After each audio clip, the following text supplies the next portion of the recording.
நான் ஒரு பொண்ணு பார்த்து வச்சிருக்கேன். யாருடா அந்த பொண்ணு? தமிழ் பொண்ணா? எனக்கு இந்த பொண்ணை பிடிச்சிருக்கு. Meera, I love you. எனக்கு கல்யாணம் கட்டுப்பியா? என்ன முழுசா சகிச்சுக்கிட்டு வாழ வரியான்னு கேட்கிறேன். யோசிச்சு சொல்லு. நான் இன்னும் கல்யாணத்தை பத்தி யோசிக்கல.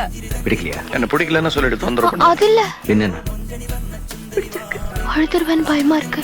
மந்தாகினியின் கை தொட்டு மரணம் படுக்கையிலும் மறக்காத கண்மணியே. நான் உனக்கு கண்மணியா? ஆமா கண்மணி. பெண்கள் மேலே மையல் உண்டு, நான் பித்தம் கொண்டது ஒன்னில் மட்டும். என்னடா பண்ணுவான் அந்த தேவராஜ்? ராசா கொட்டாரத்துல ராட்சசம் போட்டா எத்தனை பேர் உங்களால தடுக்க முடியும்? திருப்பி அடிச்சா தான் அடியில இருந்து தப்பிக்க முடியும். நிறுத்தலாம். சந்திரமோடி போடி. உள்ளங்கள் எல்லாம் ஒன்று கூடினால் உள்ளங்கையில் தான் வெற்றி வாராதா? இன்றைக்கும் என்றைக்கும் நல்ல நாள்தான். குருநாத் கூட சண்டை போட நீ குருநாத் ஆகணும். ஆனா குருநாத் ஒரே ஒருத்தன் தான்.